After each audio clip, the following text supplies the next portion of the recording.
Om Namo Bhagavate Vasudevaya.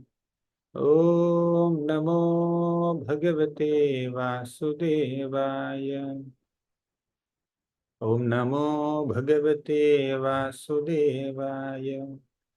Om Ajnanatimidandhasya Gnananjanashalakaya Chakshurunmilitam Yena Tasmai Shri Gurave Namaha.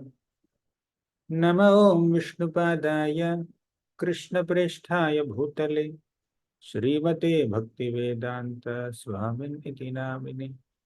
Namaste Saraswati Devi Gauravani Pracharini Nirvishesha Sunyavadi Paschatya Desatarini.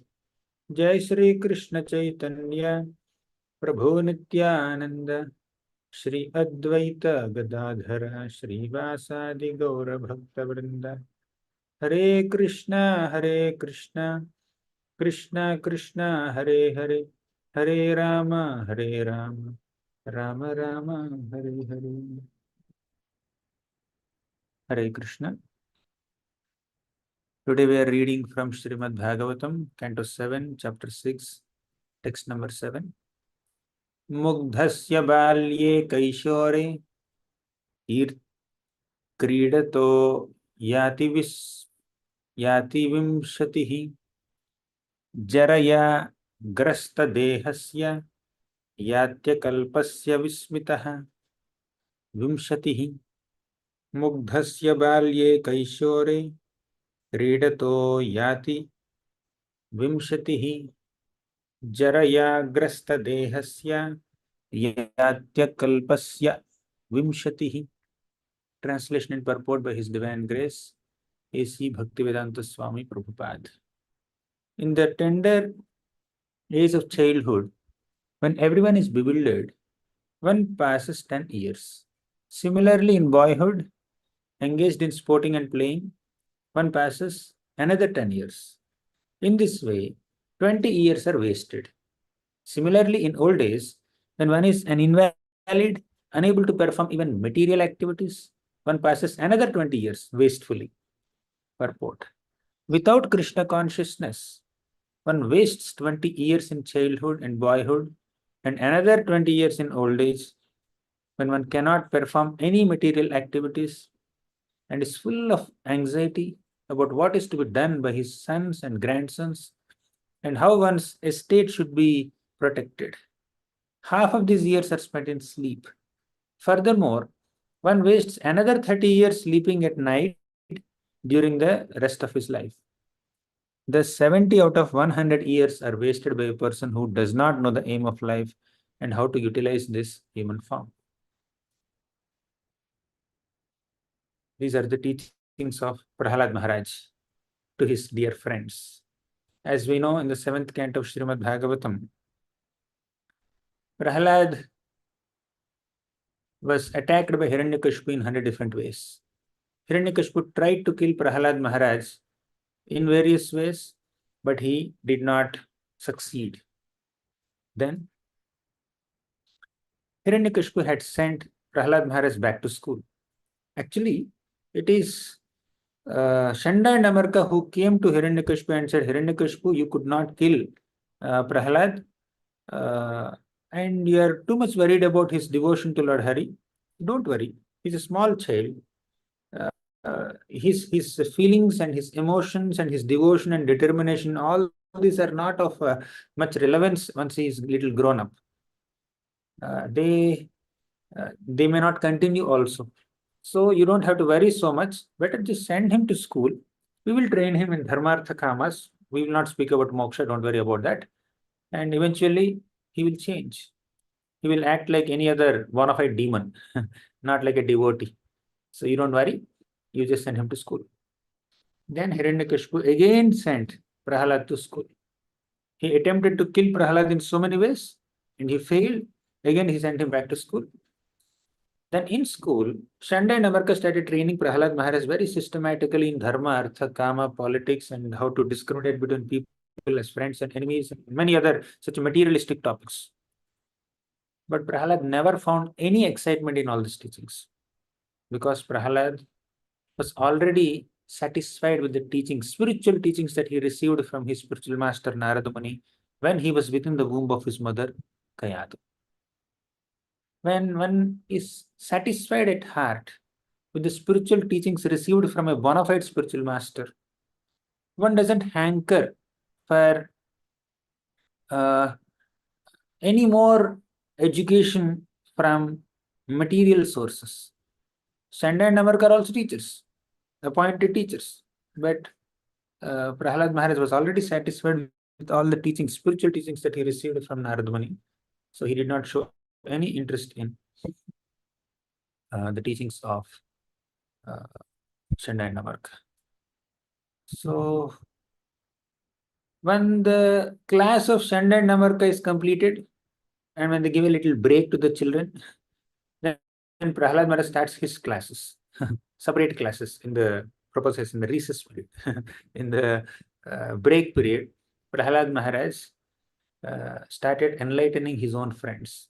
He begins by saying, Kaumara acharit pragno dharman bhagavataniha. Kaumara acharit pragno. Kaumara means the first 5 years of a child's age. Then Pauganda means 5 to 10 years. Kaishora means 10 to 15 years. And beyond 15 years, it is Yavana. So, Kaumara acharit pragno dharman bhagavataniha. Pragna means intelligent people, wise people, begin to practice the process of bhakti right from their childhood, right from the age of 5. Because when somebody starts to practice bhakti at a very advanced age, after seeing so many things in this world, after having so many experiences, after having accumulated so many material desires and experiences and frustrations in life, focusing on bhakti may become a little difficult. Of course, soul has no birth and death. The soul has been transmigrating from one body to another body since time immemorial. Even as a child also, a human being, a living being, carries some kind of past impressions and thoughts and habits and swabhava and samskaras are coming. But still, despite all that conditions, when the age is very tender, the possibility of learning is more. The possibility of accepting teachings from a teacher is more. When somebody is very seasoned and old, already the mind is filled with a lot of preconceived notions. It's a bit difficult to accept new teachings. As they say, what is that? You can't teach new tricks to old dogs, right? Something like that. I don't know where is that from. But anyways, when they're very young, when children are very young, it's easy to inculcate values, culture, bhakti, or any type of education in them when they are very tender in age. We have examples of so many great devotees who began their bhakti at the age of 5 or at a very, very tender age. Prahalad, he began his bhakti even before his birth. He was enlightened in bhakti even before he came out of mother's womb. Narada Muni enlightened him. We have Dhruva Maharaj, he began his bhakti under the guidance of his mother Suniti, his spiritual master Narada Muni. And at the age of 5, he performed austerities, he chanted Om Namo Bhagavate Vasudevaya, and he got the darshan of the Lord just within 6 months. Prahalad Maharaj, Dhruva Maharaj. And in the previous life, Narada Muni was the son of a maid servant, and he was also enlightened in bhakti by some sages called Bhakti Vedantas. These Bhakti Vedanta sages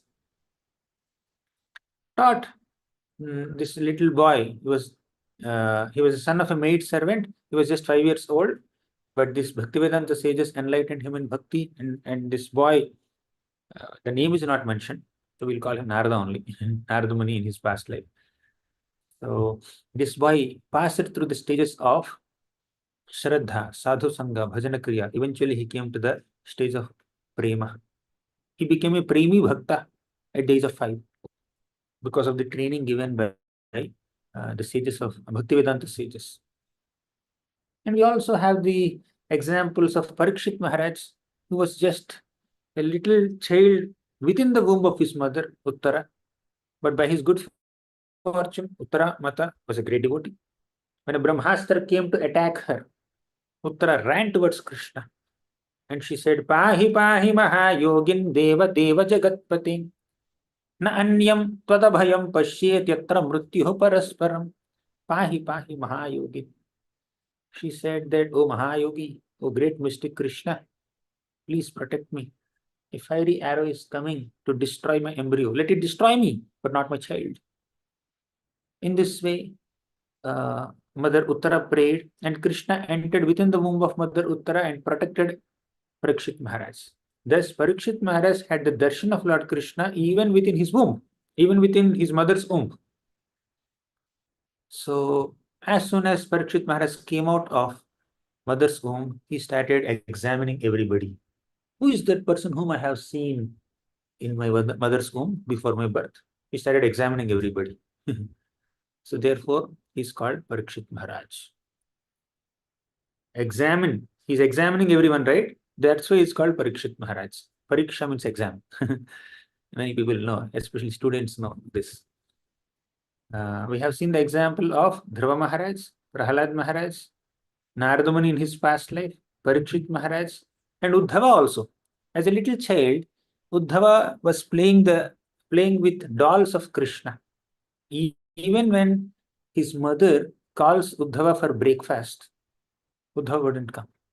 Uddhava is so absorbed in worshipping his Krishna dolls, little dolls. Now you see some kids also playing with small Krishna dolls, right? So, like that, Uddhava used to play. 5 kids we have discussed about. One more, Srila Prabhupada. Srila Prabhupada, when he was very young, maybe 5 or 6-year-old boy, he was crying to organize Jagannath Rath Yatra.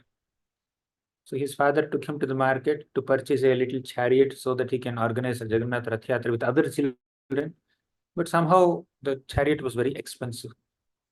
They could not purchase.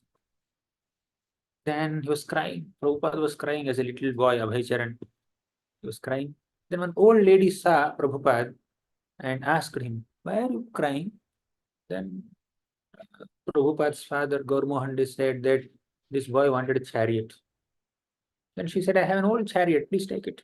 You can just repair it if needed and then use it. Then Prabhupada, with great enthusiasm, just took that old chariot and decorated it nicely and had Jagannath Rath Yatra with other children. Thus, in childhood, if we give some good values and good culture to children, then they will grow up as responsible individuals. If spiritual values are not inculcated in children right from childhood, once they are grown up, once they enter teens, once they are little more grown up, it's very difficult for them to accept the path of bhakti. Of course, we can accept the path of bhakti at any age, even at the age of 20 or 30 or 40, whatever it is. Somewhere we have to begin. We can begin. There is always a beginning, so it can happen at any time. Better late than never. However, if there is a possibility, why not inculcate spiritual values right from the beginning of life? Kaumara acharit prajna. As Chandikya Pandit says, for the first 5 years of a child's life, just leave them, let them play, no problem. Don't be overly strict with them. Then 5 to 16 is the duration where they need to be trained, where some strictness and discipline must be inculcated. Then beyond 16, treat them like friends. Training is over. Of course, beyond 16 also, you can just give little corrections and all, but don't overly intrude into their autonomy and independence. That's what Chandikya Pandit said. And some kind of corrections are required, like Chandikya Pandit only. Prabhupada quotes Chandikya Pandit. He says, Lalane bahavo doshaha tadane bahavo gunaha tasmat putram cha sishyam cha tadayet natulalayet. Lalane bahavo dosha. If you pamper a child, the doshas, the faults will increase. Tadane bahavo gunaha. If you chastise the child, chastise a disciple, not unnecessarily, but whenever it is required, you give them feedback, suggestions, corrections in a loving manner, and sometimes if it is required in a little strong way, you may have to give just for their improvement. Okay. By giving constant feedbacks and suggestions and corrections for their improvement, they will grow as responsible individuals. Right? Tadane bhavo guna tasmat putram cha sishyam cha tadayet na tu lalayet. You train them nicely, discipline them, and don't overly pamper their negative tendencies. Okay. This is the suggestion given by Chandakya Pandit, and Prabhupada quotes it often. So now we have seen the examples of several great devotees who were trained in spiritual culture right from their childhood. And we also have seen the importance of training children in spiritual culture and how it is important to inculcate all these spiritual values. Now, let's come to the case of Prahlad Maharaj. Prahlad Maharaj is giving his teachings now to his classmates, and he is making an important point in the current shloka that we just read. What is this shloka? He said that lot of time is wasted in childhood, lot of time in a human life is wasted in sleeping and sporting and earning money and sense gratification, this and that. But the actual time left to practice Krishna consciousness is very life, given that the lifespan of a living being, of a human being, is 100 years. Okay. In different yugas, the lifespan is different. That's fine. But let's speak about uh, that era where the lifespan is restricted to 100. Sometimes it may be little more, sometimes or many times it is much less. 70, oh, done. 60, sometimes done. 50, oh, retirement age. 58 is retirement age. So government understands that beyond 58, this person may not be able to contribute much. He may be experienced, he may act as a consultant, but the body has become very weak. And that too in Kali Yuga, the atmosphere is quite polluted. The kind of food that one is taking in is not that pure. Considering all this, there is a good possibility that most people may not live even up to 100 years. So considering the short duration of time, how much time do we have to waste on unnecessary things? So we need to utilize our time effectively. So Prahlad is giving an analysis in this shloka, and Prabhupada is further elaborating on the analysis of Prahlad in his purport, only to inform us the importance of effective time management.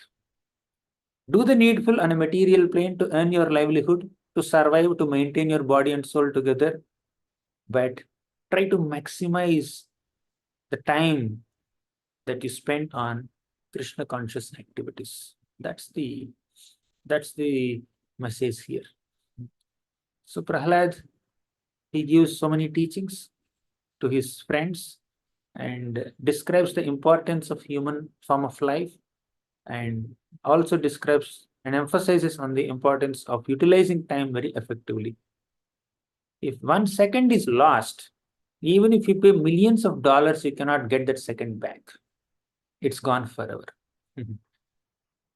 So time must be judiciously used, and of course, some kind of relaxation may be required, as Krishna said in Bhagavad Gita. Yuktahara viharasya yukta cheshtasya karmasu yukta swapnavabodhasya yogo bhavati dukkha. Yukta ahara viharasya. One has to be very regulated and disciplined in one's sleeping habits, eating habits, working habits, and recreation habits. Some sleep is required. We cannot just say we are not this body. Let's not sleep. Yeah, you can minimize sleep as much as it is humanly possible for us, but without sufficiently sleeping, one may not be able to function properly. One may sleep in japa. Then yukta ahara. We can minimize the intake of luxurious food, but that doesn't mean we have to fast every day.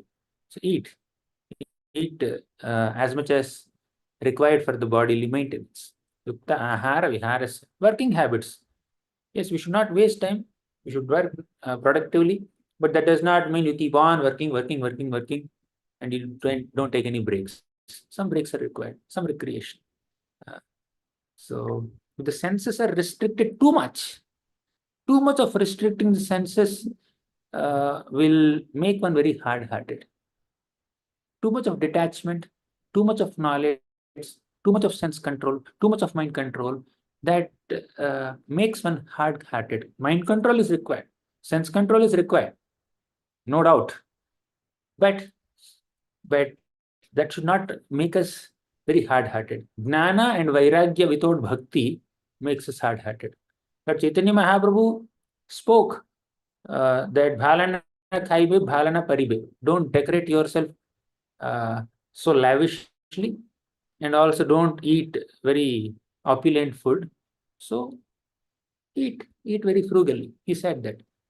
But when there are some special occasions like Gundicha Marjan, after they clean the Gundicha temple or Rath Yatra time, so Mahaprabhu would feed the devotees 5 times more than they can eat. And also he would remember the particular items that the devotees love, and he would prompt the servers, feed that, he likes it, feed this, he likes it. Mahaprabhu also encouraged once in a while, not every day, encouraged some feasting also once in a while.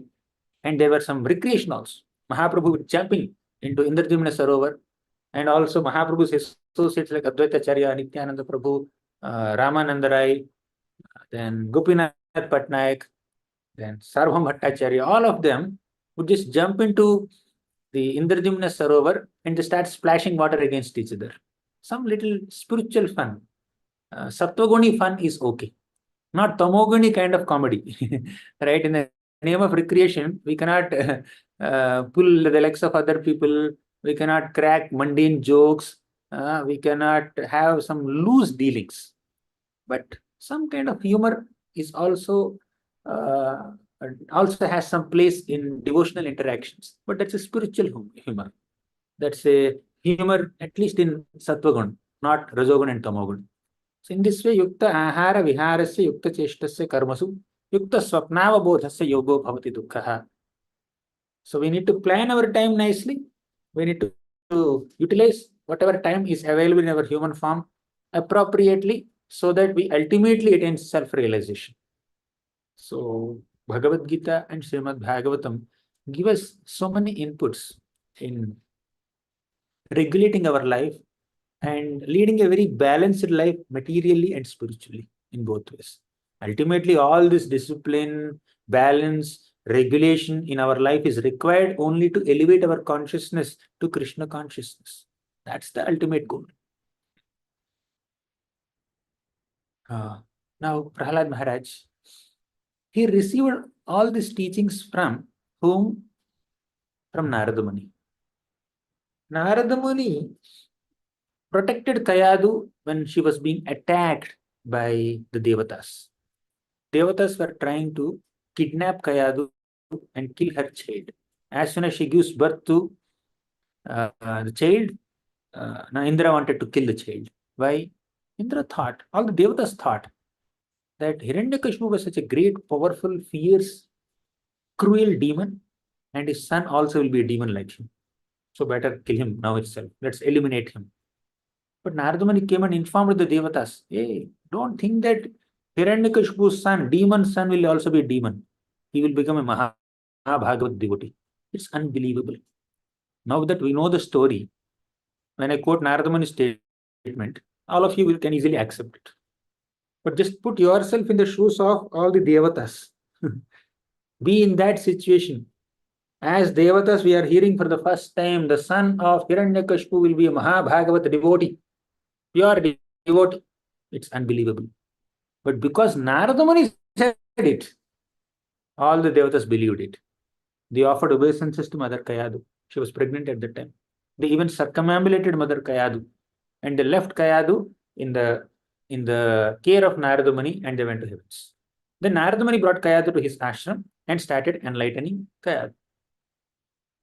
She was protected under the care of this great devotee, Mahabhagavat devotee, and he also started enlightening her by speaking some spiritual subject matters. But Kayadu could not focus on the class of Narada Muni. Why? She was very anxious. She was thinking, when will my husband come back from his austerities? Already these devatas tried to attack my son. Will there be another attack? In this way, she is like too much worried. When there's too much of material anxiety in the mind, we cannot focus on the spiritual sound vibration. Even when we are chanting the holy names of Krishna, when the mind is thinking about so many other trivial things, we cannot focus on the holy name, sound vibration. Somebody is giving class, katha is going on well, but the mind is distracted, thinking of something else. So when the mind is too much absorbed in material activities, material thoughts, then one may not be able to focus on spiritual sound vibration, although that sound vibration is accessible to them by their good fortune. But Prahalad, who was within the womb of Mother Kayadu, had absolutely no such worries and anxieties. He could completely focus on what Narada Muni was speaking. So Prahalad heard it very attentively. And Narada Muni understood, oh, here is a child who is not yet born, but is hearing Harikatha and getting enlightened. Eventually, Prahalad was born. So Prahalad's being within the womb of his mother, Prahalad's demoniac birth, his age, tender age, all these were not a barrier for Prahalad to receive the teachings of Narada Muni. When the transmitter is potent and when the receiver is also potent, then the transmission of the signal happens very easily. When my Wi-Fi is good and your Wi-Fi is good, what I'm speaking, you can receive, you can hear well. Audio and video transmission can happen well. Sometimes we have Wi-Fi issues in GEV. Similarly, Narada Muni is a potent spiritual master and he's speaking Harikatha with pure heart, with sincere intention to enlighten Prahalad. And Prahalad also is like a Chataka bird receiving Harikatha from Narada Muni.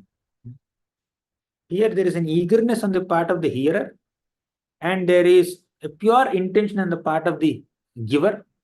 So this give and take, dadati pratigrihanati of spiritual knowledge happened very effectively and seamlessly.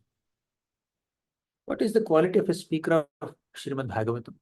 The first canto of Srimad Bhagavatam says, Tanno bhavan vai bhagavat pradhano mahattamaikanta parayanasya harerudaram charitam vishuddham susrushatam no vitanotu vidvan. Tanno bhavan vai bhagavat pradhano. All the sages of Naimisharanya, Shaunakadi rishis are glorifying Sutta Goswami. Bhagavat pradhano, oh Sutta Goswami, you are the foremost Vaishnava. In your life, Bhagavan is pradhana. Means you have given utmost priority to the Lord in your life and you kept everything else as second priority, third priority and others. Mam ekam sharanam, Krishna is first for you. So you have dedicated your life to Krishna, Bhagavat Pradhana. The quality of a speaker of Srimad Bhagavatam is that speaker is dedicated to Krishna. And what is the quality of a hearer? Susrushatam no vitanotu vidvan. Susrushatam. They're very eager to hear Harikatha. That eagerness to hear Harikatha is the quality of a hearer. Dedication to Krishna is the quality of a speaker. And what's the quality of subject matter? That's connecting the speaker and hearer. Harerudaram charitam vishuddham. Lord Hari's udara charita. The Lord's pure nectarian narrations, which are extremely benevolent and munificent, are the subjects of discussion between a devotee hearer and devotee speaker. Common people, when they come together, they discuss about so many materialistic affairs, current affairs, and so many, what is that, gossip, right? But when devotees come together, Machitta Madgata Prana Bodhayantaha Parasparam Kathayantascha Mam Nityam Tushyanti Charamanti Cha. That's what devotees do. Parasparanu Kathanam Pavanam Bhagavadyashaha Mithoratihi Mithaha Tushtir Nivrittir Mithatmanaha. That's what devotees do. Paraspara Anukathanam. When the devotees meet together, they discuss about Harikatha. They discuss the glories of Lord Hari. They discuss the Nama, Rupa, Guna, Leela of Lord Krishna. That's the subject matter of their discussion. Now, Narada Muni is trying to enlighten Prahalad because Narada Muni had a pure intention to elevate the consciousness of the hearer, and Prahalad had a pure desire to receive all the teachings like a Chataka bird receives some raindrops from the sky.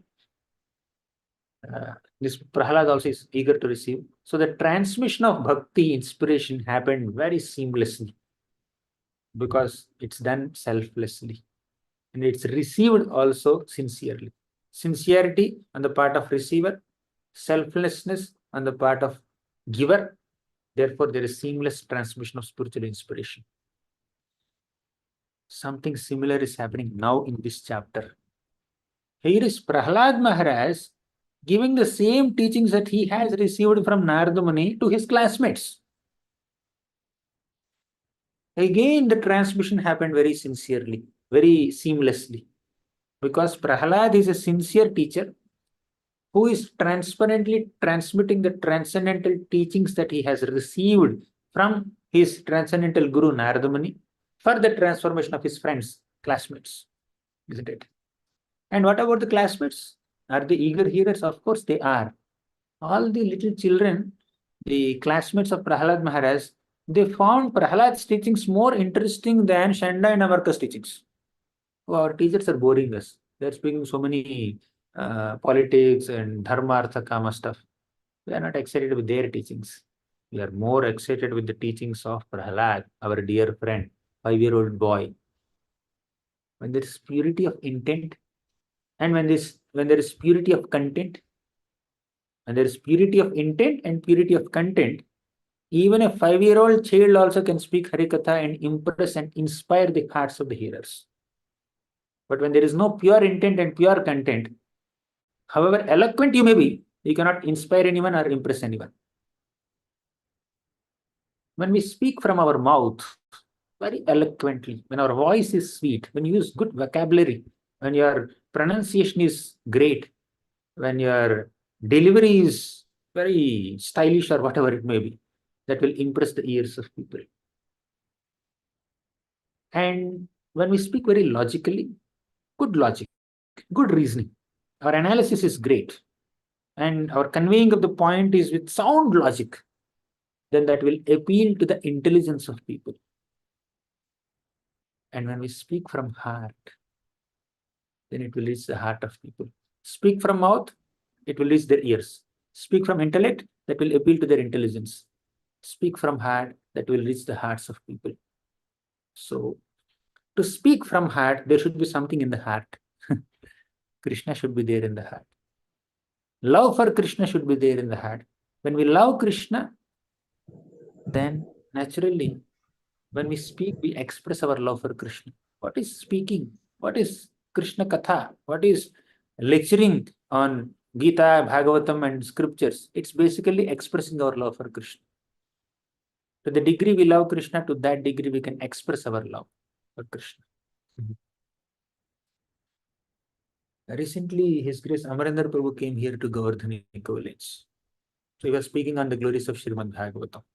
He was quoting His Holiness Radha Govinda Maharaj, and he conveyed a beautiful point that Maharaj spoke.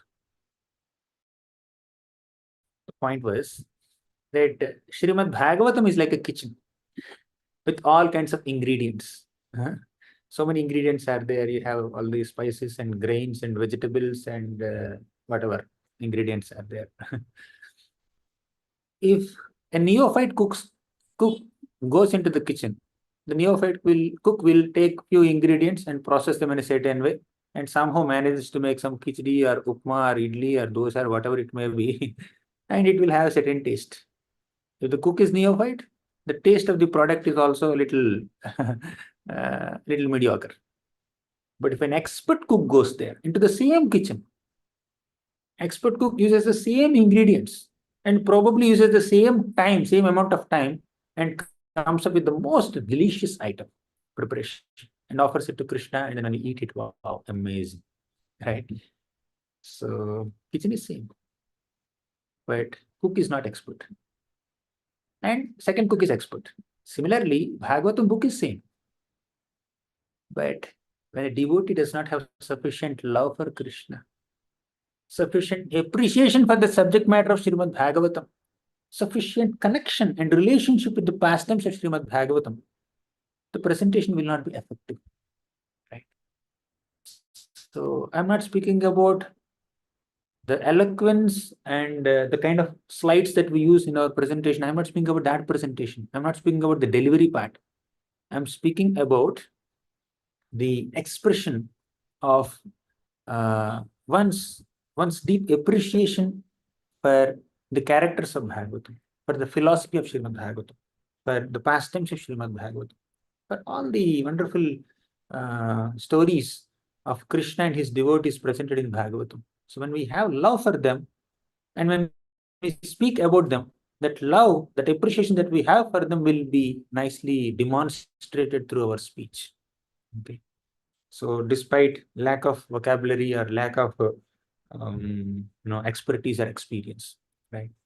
So we need to speak heartfelt words. For that, we need to develop some love for Krishna within the heart. And that happens, we will be able to develop that love for Krishna within our hearts when we hear from bona fide sources. What goes in comes out, as simple as that.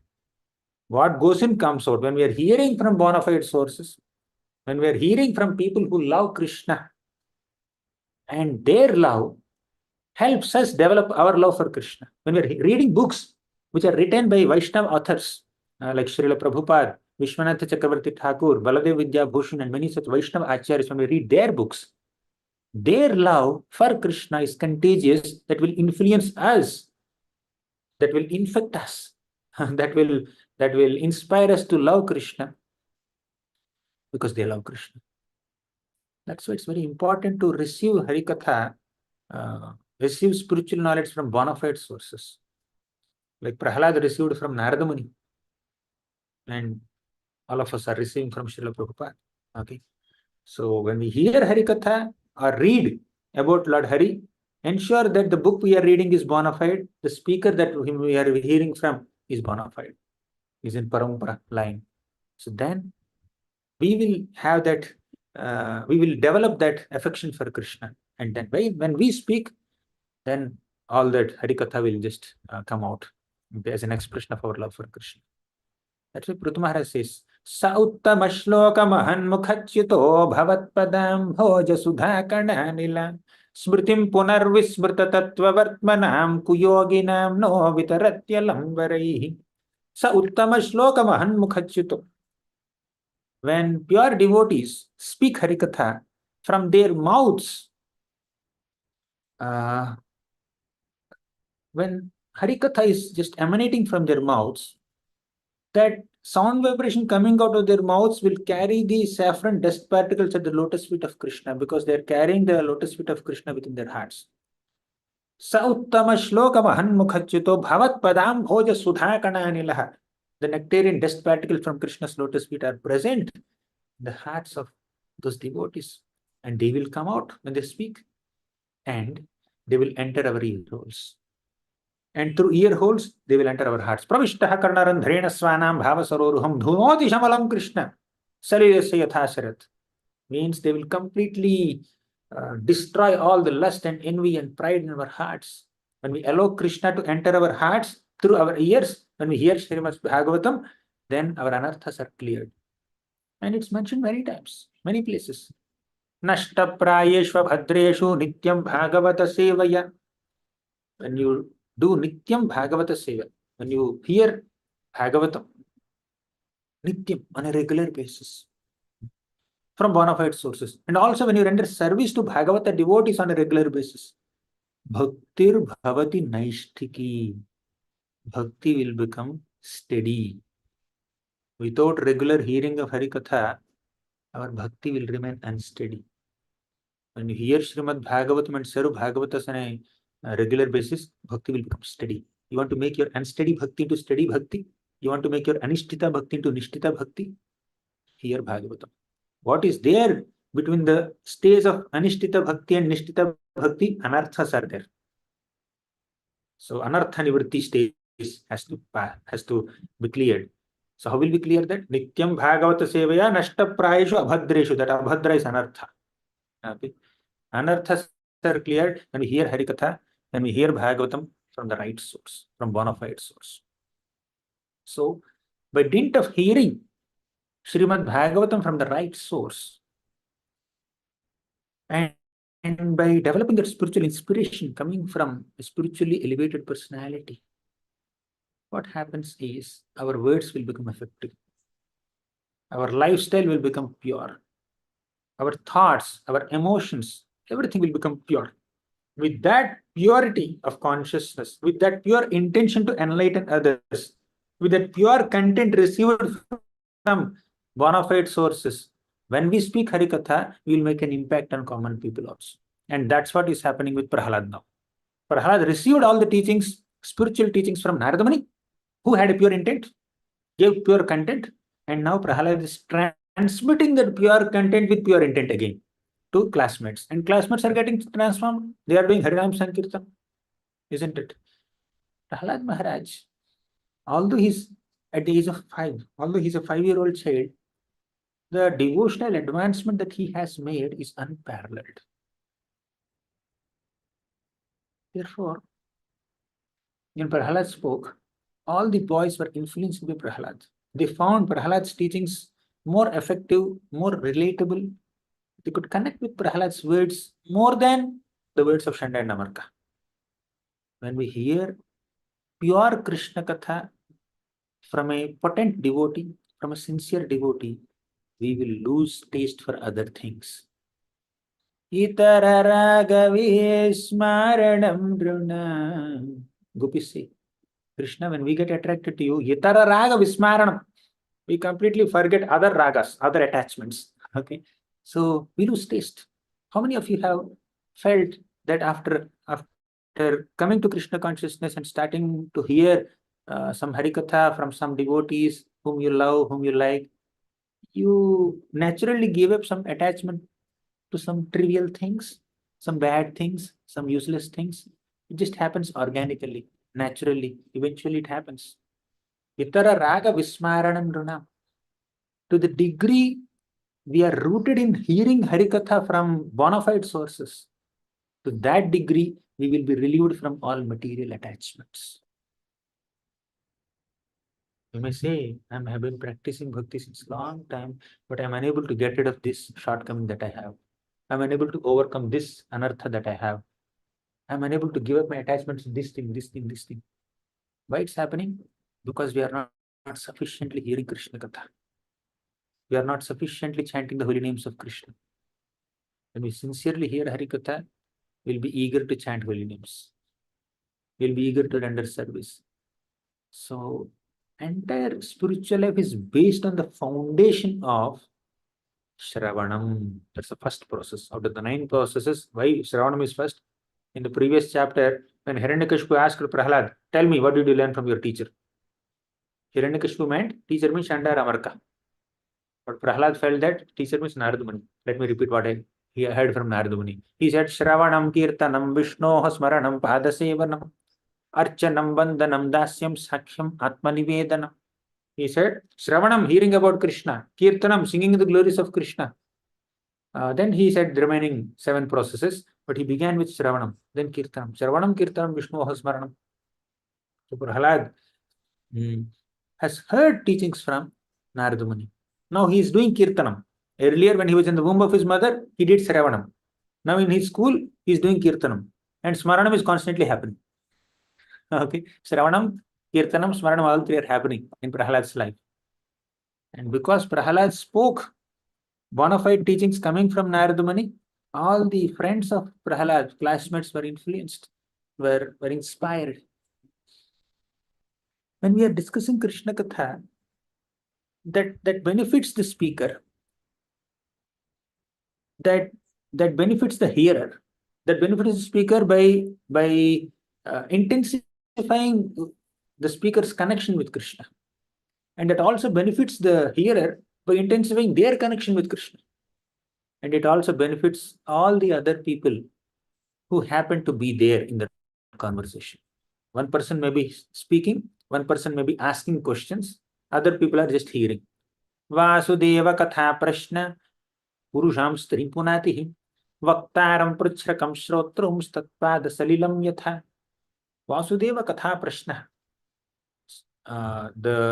The topics of Lord Vasudeva, Prashna, the questions about Lord Vasudeva, they purify three kinds of people. Purusham Strim Punatihi, three kinds of people are purified.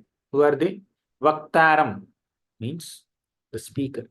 Prichrakam, the inquirer. Shrotrum means the hearer. All three categories are completely purified by Harikatha. So Harikatha has such a purifying potency that when it is heard with a sincere intention, and when it is spoken with a sincere intention, and when the content is very pure, there is no prajalpa in that. There is pure Krishna Katha without any distractions or deviations towards materialistic and mundane topics. You may give an example to convey a point, and that example may be connected to this mundane world. That's fine to some degree. To make a concept easily relatable and understandable, you may give a certain example. But ultimately, the essential message of uh, the words of a Vaishnav must be encouragement towards Bhakti Yoga. Let people practice Bhakti Yoga. That's the ultimate intention. Let me speak a few words that inspire people to take up to Krishna consciousness more effectively, more sincerely.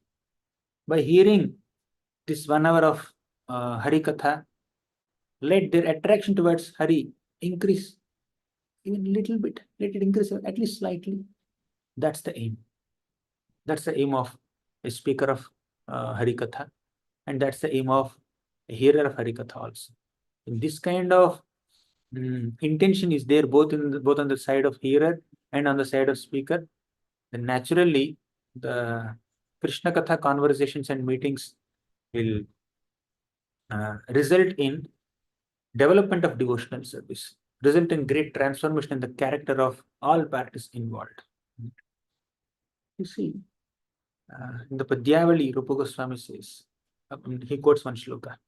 Tvad saritam patim chulukavad khadyotavad bhaskaram merum pashyati loshtravat kimaparam bhumi patim bhrityavad chintaratna chayam shilasa kalavad kalpadrumam kashtavad samsaram trunarashivat kimaparam deham nijam bharavat. Tadbhakta saritam patim chulukavat. For devotees who develop deep attraction towards Krishna, deep devotion towards Krishna by dint of hearing Harikatha, everything else pertaining to this material world seems insignificant. Tadbhakta saritam patim chulukavat. For a devotee, even Saritam Pati, even the king of all rivers, even the best of all rivers, even the greatest of all rivers is like chulukavat, a drop of water. Means river doesn't excite him. Of course, if it is Ganga and Yamuna, devotees offer obeisance because it's connected to Krishna. But the point here is, even if they see a great water body in this material world, they consider it merely as a drop of water. Tvad saritam patim chulukavat khadyotavad bhaskaram. Even if they say Bhaskara, Bhaskara means sun.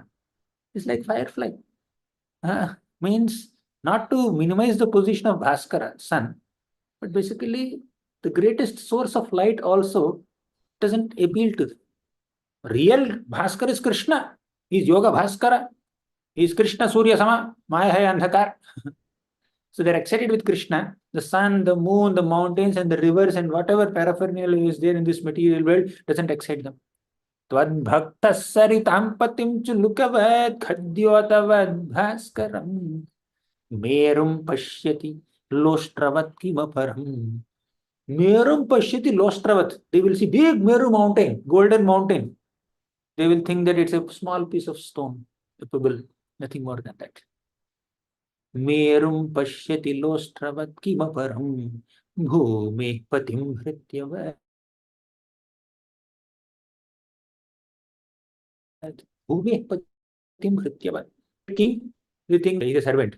He's a king. No, he's a servant. That's what they say. Would you like to become a king? No, I would like to become a servant.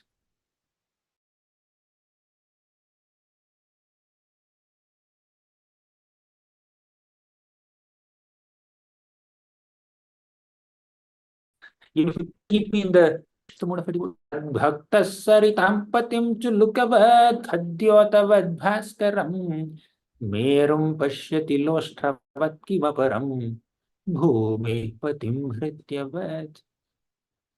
चिंतारत्नचयं शिलासकलवत् कल्पद्रुमं काष्ठवत्. Chintaratnachayam shilasakalavati. Even if you show him Chintamani stones, Shila, Sakalavat, all these are Shilas, all these are the stones. Kalpadrumam Kashtavat. Even if you show him Kalpadruma, Kalpavruksha, desire fulfilling tree, they think that it is a kashta, piece of wood, nothing more than that. Kalpadrumam Kashtavat.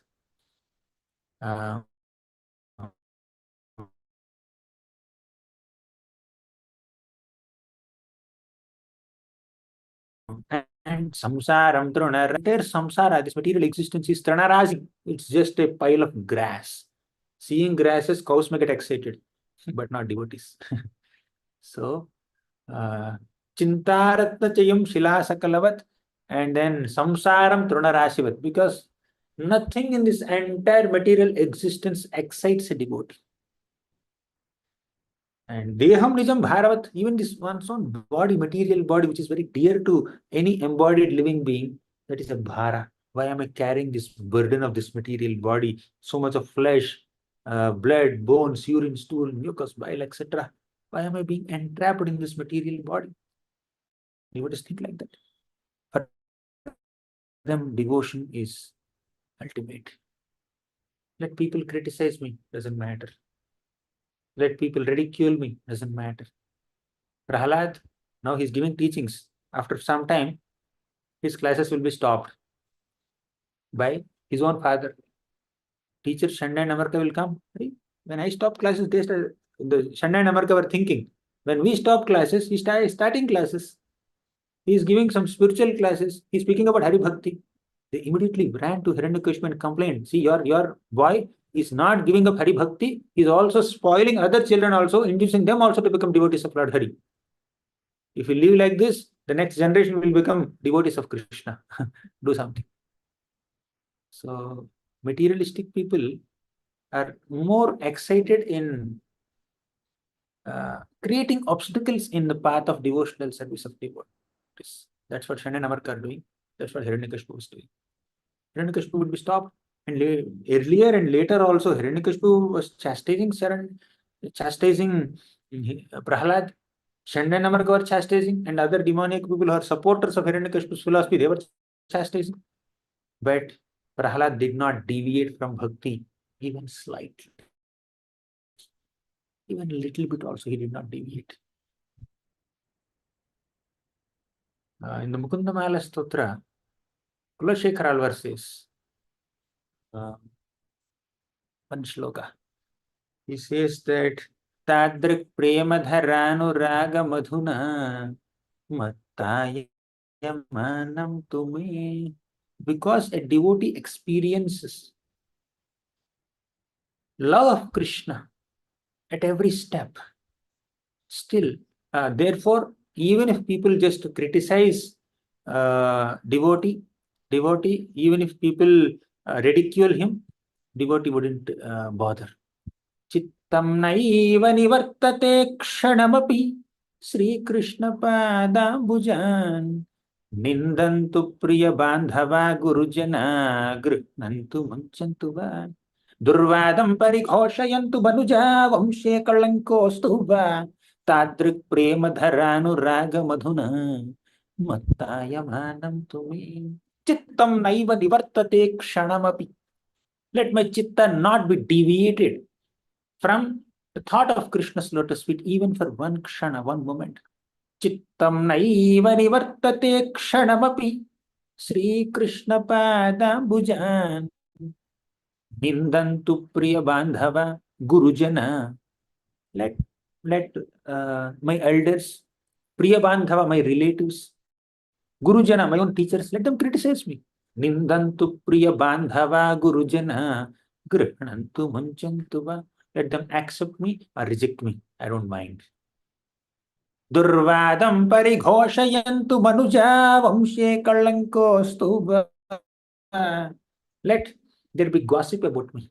Let people think that, oh, this person has gone crazy completely. No problem. Let them think that I am crazy. Of course, I am crazy for Krishna. Prahlad is Krishna Graha Grihitatma. Prahlad uh, is a person who is completely captured by this planet of Krishna. Krishna Graha Grihitatma. So Chintaratna Chayam, not this. What is that shloka we were discussing? Durvadam Parighoshayantu Manuja. Vamshe Kalankostuva. Tadrik Prema Dharanu Raga Madhuna. Mattayaman to me, because I'm intoxicated with the love and affection that I'm receiving from Lord Krishna by my meditation on Lord Krishna. I have absolutely no uh, no uh, inclination to leave this bhakti, despite all the gossip that's happening about me, despite all the opposition that I'm receiving, despite the mistreatment, ill treatment that I'm receiving from my teachers, from my parents, from everybody, from the society. And Madhavendra Puri says, Mugdham mam nigadantu niti nipuna bhrantam muhurvaidika mandam bandhava sanchaya jadadhiyam muktadara sodara unmattam dhanino viveka chaturaha kamam mahadambhikam moktum nakshamate managapi mano govinda padaspruham. Mugdhamma Nigadantu Niti Nipuna. Niti Nipuna means those are very well versed in different moralists. So Mugdhamma Nigadantu Niti Nipuna. All the experts in morality, let them criticize me, saying that I am Mugdham. He's illusion. He has gone crazy. He's completely corrupt. His mind is corrupt. Let them think like that. Doesn't matter. Bhrantam Mohurvaidi. Vaidika means those are very roots, followers of Vedas. They may think that I am misled. Let them think like that, no problem. Mandam bandhava sanchaya jadadhiyam. Let my own bandhus, let my own relatives think that I am jadadhiya, dull-headed fellow. Let them think, not an issue. Muktadara sodara. My sodara, my own brothers, let them call me fool. No problem.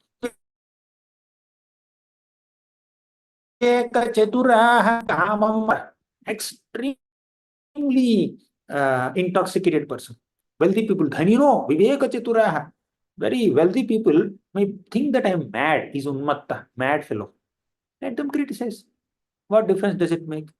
Kamam mahadambhikam moktum nakshamati managapi mano govinda padaspraham. Philosophers may think that I am mahadambhikam. There are some philosophers, they expect submissiveness from others because they teach philosophy, right?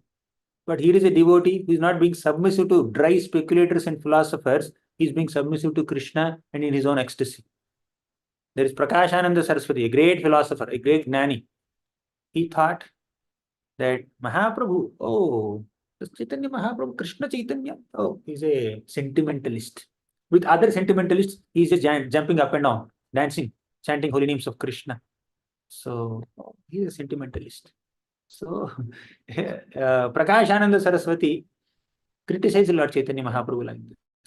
So, devotees have been criticized by so many people in so many ways, by so many people at different times in the universal history. No problem.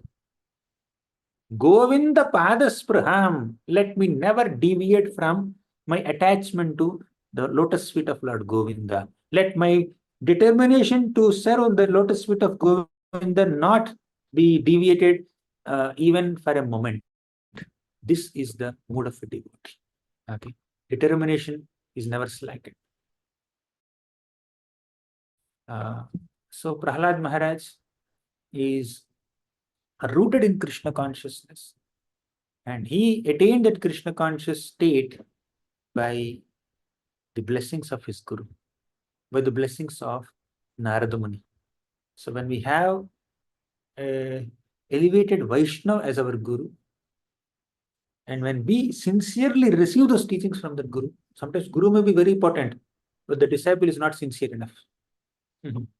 Sometimes some sincere people come to us, but we may not be having that bandwidth or ability to guide them properly.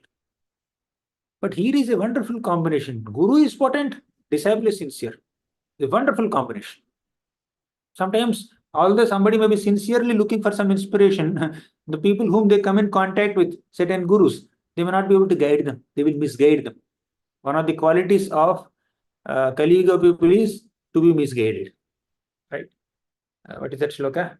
Prayenalpayushasabhya kalavasmin yuge janaha mandaha sumanda matayo manda bhagya hipadritaha. Manda bhagya. Devotees are very manda bhagya. Means they are unfortunate. Although they have a desire to traverse in spiritual path nicely, somehow they are misguided. But one good news to all of them is, if this desire is really sincere, Krishna will somehow show a good guru. No doubt. To the degree we are sincerely looking for some spiritual inspiration, to that degree Krishna will help us to meet a bona fide guru. Prabhupada says that, what was that? Cheaters exist because some people like to be cheated. If you want to be cheated, yes, we'll get a cheating guru. But if you want to be enlightened, we'll get a bona fide guru. But misfortune is when we get a bona fide guru because of our previous sincerity.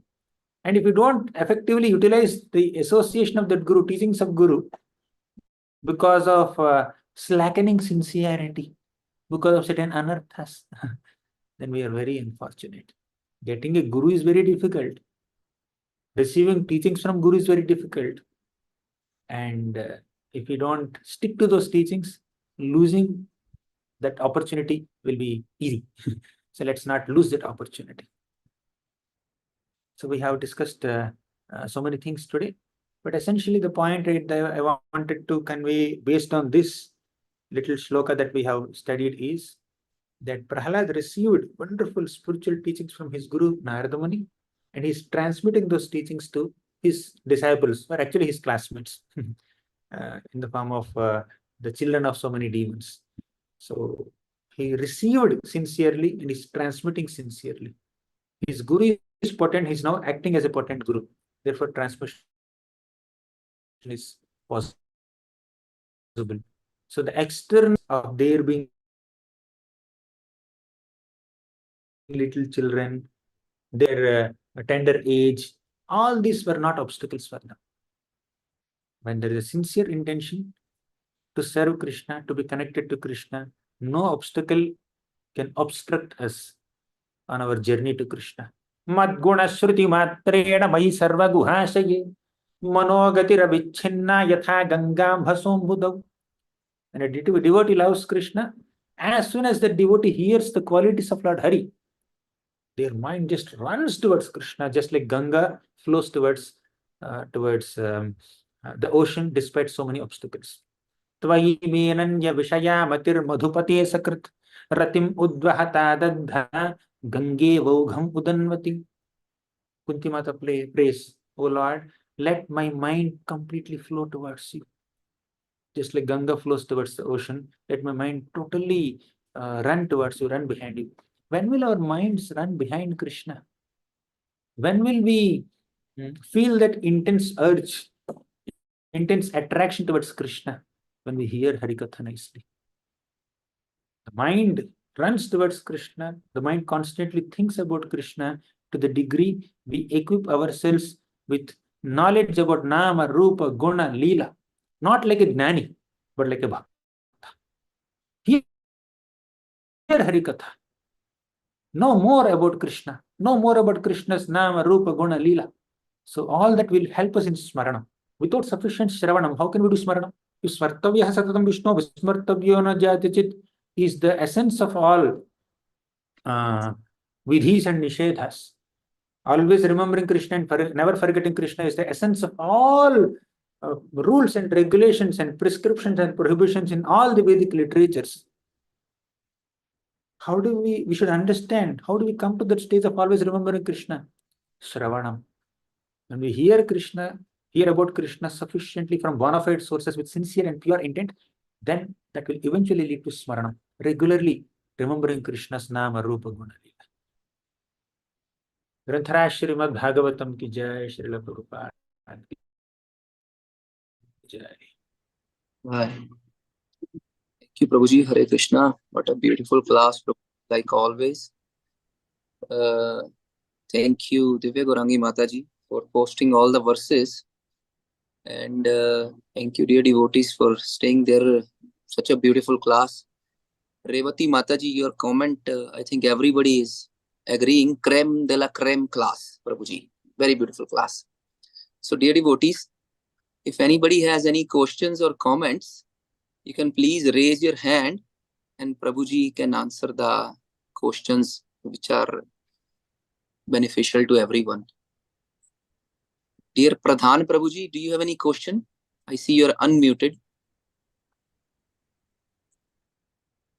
No, now you are muted, Prabhu. Opposite. No, it's actually a very nectarian class, Prabhuji. Many thanks. No questions. I just took down some notes. I'm happy. True, Prabhuji. As Prabhuji said in the class, one should be good in the kitchen. We all know Prabhuji is very good in the kitchen of Krishna consciousness. So we should take some recipes down. Thank you, Prabhuji. Thank you.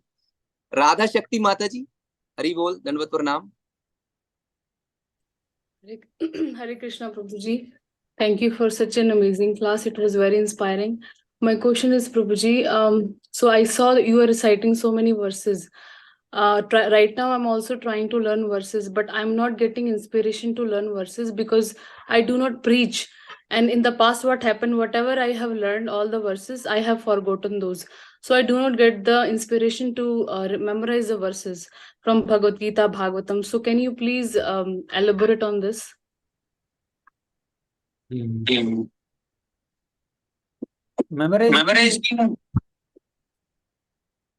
Memorizing shlokas is not a mandatory item to learn Shastra or to develop Krishna Prema. But it's a very interesting and exciting aspect of Shastric study. Okay. So when we remember shlokas, when we relish the original Sanskrit shlokas, then that's a very sweet aspect of Shastric study. Although it's not a mandatory item in the sense that trying to understand the shloka and putting it in practice in one's own practical life is more important than just parrot-like repetition or just memorizing it. It should not just enter the memory, it should enter the heart. We need to not just memorize the shloka, but we need to internalize the shloka. We need to realize the shloka. We need to absorb the meaning of the shloka. And we need to digest it and apply it in one's life. That's more important. So, but the question, having understood that, let's now discuss a little bit about memorization. So, memorization, in my case, I would say, when you love the shloka, either for its meaning or for its meter or for its melody, you fall in love with the shloka because of these reasons, naturally it will sit in the memory. You don't have to put an extra effort for memorizing it. There's some love. When you read a shloka, wow, so meaningful. It's so relatable. I'm able to connect with the shloka well. I can see this practically in my own life. So you can have that feeling. Then naturally, you tend to revisit the shloka repeatedly. It will sit in the memory. So falling in love with the shloka is the most essential aspect of remembering it. So with this one point, let's go to the next points. You can read that book, The Art of Studying and Teaching Scriptures. In the 4th chapter of that book, I have given different reasons to memorize shlokas and different tips to memorize shlokas. So one tip I can share, which is very practical and simple, is if you can't remember a full shloka, just take one line. Just take one shloka. Manmana bhava madbhakto madhya jimam namaskuru. It's a 4-line shloka. Just begin with one line. Manmana bhava madbhakto, manmana bhava madbhakto, manmana bhava madbhakto, like that. You just keep on breaking the task into small things. Means like take one line at a time, memorize that first. Then take second line, memorize that first. Then take third line. Like that, go step by step instead of taking the full shloka. Then try to recite them in a tune. If we just read poetry shloka like prose, like a paragraph, then difficult to remember. But if you at least become familiar with one tune at least to recite a shloka, hundreds of shlokas follow in that one tune. Because shlokas have standard meter, standard chandas. The number of syllables are calculated, which is poetry, right? So once you remember one tune, once you learn to recite a shloka in a particular tune, you may recite hundreds of shlokas in the same tune. And when you're reciting the shloka in that particular tune, then even if you miss some syllables or some words, you will realize it. But if you read it like a prose, you will not even realize. You can realize that, oh, I have missed something. I have missed some portion of this shloka. So like that, you keep on practicing and you try to hear the recordings of recites purposes. Somebody recites nicely, you take the recording and then you hear it repeatedly. And somebody recites and you start hearing the right pronunciation and you repeat it. In everyday temple Bhagavatam class, the speaker recites the shloka few times, 3 times, especially, at least 3 times. And then the speaker will urge the audience, you also repeat the shloka. Then few people from Mataji's side, few people from Prabhuji's side, they recite. Like that, one shloka is repeatedly recited at least some 10, 12 times in every morning Bhagavatam class, right? You go anywhere. So that's the way. Go line by line. And hear the right pronunciation and repeat it. And there are many more tips. You can just go through the book. Hare Krishna. Any other Thank you. question? Thank you, Prabhuji.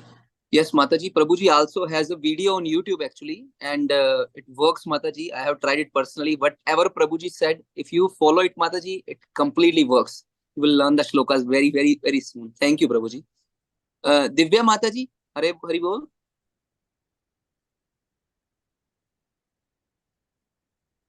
Hare Divya Krishna Prabhuji. Yes, sorry Prabhuji. Hare Krishna Prabhuji, Dandavat Pranam. Thank you so much Prabhuji for such wonderful and enlightening class, Prabhuji, as always. Prabhuji, actually, I was hearing yesterday. I was hearing your one of the class in which you were saying that in how enviousness removes our intelligence. So Prabhuji, as we are living in Kali Yuga, so in the devotee community also we face few devotees who are envious of us or either ways. So Prabhuji, how to deal with such devotees? Even if we are loving towards them, still we face this attitude. So what should be done, Prabhuji?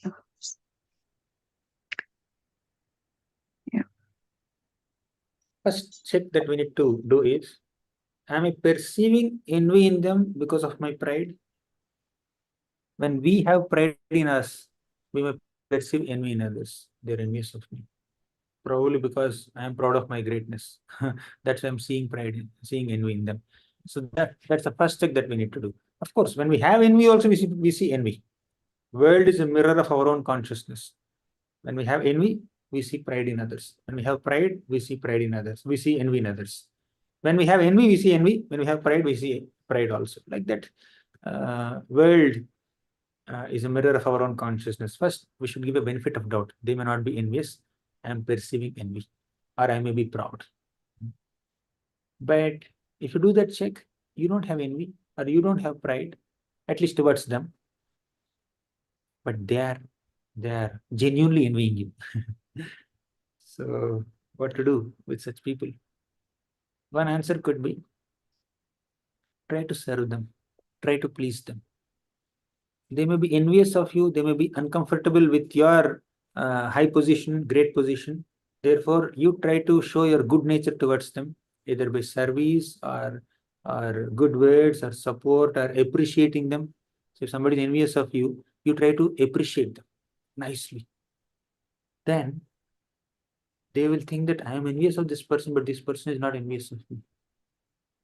If you give them more credit, you don't take much credit in front of them, then they will feel guilty. They'll feel repentant. Oh my God, did I envy this person? He's so selfless. He's giving me all credit. He is appreciating me nicely.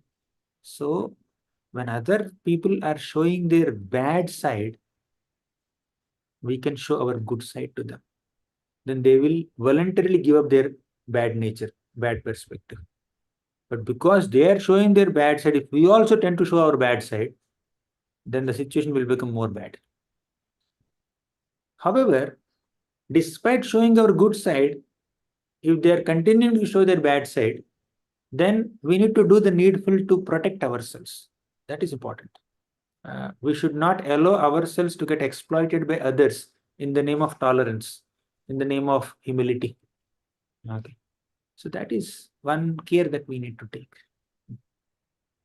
But Okay. in all general case, by appreciating them, by treating them with good words, with kind-hearted nature, there could be a transformation in them. Indra was envious of Prithu Maharaj. Prithu initially was little angry with Indra, wanted to attack Indra, but Brahma said, "You stop this sacrifice," and that transformed Indra. Prithu stopped the sacrifice, and Indra was transformed. So when we show our good side to other people, although they are showing their bad side, there could be transformation in them. Hare Krishna. Thank you so much, Prabhuji, for such a wonderful answer, Prabhuji. I had one more question, but not regarding this class. Can I ask, Prabhuji? Yes, Prabhuji. Actually, I had this question like, did Akrura also get Vaishnav Aparad because gopis were very much lamenting when when Sri Krishna was taken away from Mathura? This was my question, Prabhuji. Yes. Akrura was doing his duty. From that perspective, he's not at fault.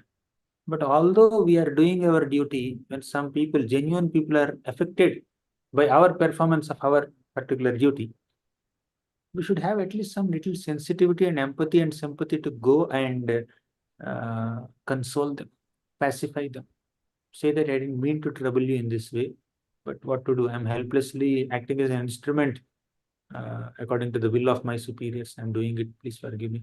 So that sensitivity he should have shown towards the gopis at least. When Akrura was taking Krishna and Balram away from Vrindavan, all the gopis came and stopped Akrura's chariot. They were falling on the road. Akrura, if you want to take Krishna away from Vrindavan, take this chariot over our dead bodies. To that degree, they were lamenting. So when their pain is so intense, Akrura could have taken out some little time and effort to pacify them, but he did not do that. Therefore, he was affected. Okay. Thank you so much, Prabhuji. Thank you for enlightening. Thank you, Prabhuji. I had this question since many days, but I was not getting the answer. Thank you, Prabhuji. Hare Krishna, Dandavat Pranam. Very grateful to you. Wow, Prabhu. Hare Krishna. Very beautiful answer, Prabhu. I am helpless towards the orders of my senior devotees. I can use that so many times, Prabhu. Beautiful answer, Prabhuji. So beautiful. Thank you, Mataji, for asking that. Hare Krishna. Anang Kishori Mataji. Dandavat Pranam. Hare Krishna, Prabhu. Can you hear me? We all can hear you, Mataji. Very nice. Prabhuji, my question is like, you mentioned this shloka about Prahlad Maharaj, how he is completely absorbed in Krishna, and like Krishna Graha is in surrounding him. He's feeling that, but sometimes in a sadhaka stage, our anarthas and attachments possess us like ghosts. And even though we do Shravanam, Kirtanam, somehow it's like that dog's tail which can't be straight. It's that, it's like that kind of a situation. And and prayers also don't work beyond a point because Krishna wants to see the efforts. But is it, I don't know, the family that we are born in or karmas, they don't let us go beyond a point in our surrender. So how do these blocks go? That's the question. This is something experienced by most of the sadhakas. As you said, dog's tail. Anarthas will come back like dog's tail. Hiranyakashipu also exactly thought that Prahalad is like a dog's tail. I am trying to create so many obstacles in his Hari Bhakti, but he's not leaving Hari only, like a dog's tail. So, how do we overcome this? One practical tip I can give is take help from some devotees. Just share your heart with some devotee friend who is a well-wisher and who is mature enough. The devotee could be your equal, it could be some senior, but they should be mature enough and they should be a well-wisher to you. They should be knowing your situation. So find some devotee, express your heart, share your heart, and sincerely seek support from them. I know I have to do sadhana. I know I have to chant the holy names attentively, but I'm unable to do it. So can you please sit next to me when I'm chanting, when I'm dozing off, when you see me spaced out? Sometimes when we chant, we look in a direction. We stare in that direction. 2-3 malas will go. Not a single mantra will hear.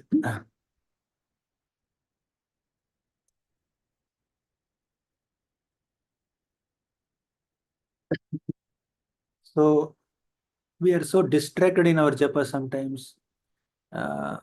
We may not be consistent in our shastric studies sometimes. We are not attentive in Bhagavatam classes sometimes. So we are able to understand where we are lacking with little introspection, little self-analysis. But we don't have the strength to apply. We know what is our weakness. We know where we are lacking, but we are unable to come to the right standard. For that, we need to take support from other devotees. So you please sit next to me whenever I'm dozing off in my japa. Please wake me up. Whenever you see me spaced out in Bhagavatam class, just tap me so that I become attentive. And you keep asking me questions, asking please do some follow up with me, whether I'm doing my sadhana properly or not. It's not that prayers don't work. We don't work on our prayers. We pray and then leave it. We need to act according to the prayer also, right? These are some things. We need to give some liberty to other devotees to correct us. If we think that we know everything and we can work on where we are lacking, sometimes we may not be successful. So we need to give some liberty to other devotees to correct us, to improve us, to support us. That helps us grow. That helps us be more rooted in our practices. I'm also struggling. Although I said it, I also need that support. I'm also dependent on many devotees. We get different kinds of support from different devotees. Not one devotee may not be able to support us in all ways. So we can always find some like-minded association in the community of devotees and then take support from different devotees to do different things. If you are stuck in a service, go to some devotee for support. If you're stuck in japa, go to some other devotee. If you're stuck with some doubts in Shastra, go to another devotee. Like that, you can always take support from Vaishnavas and then be consistent in our practice.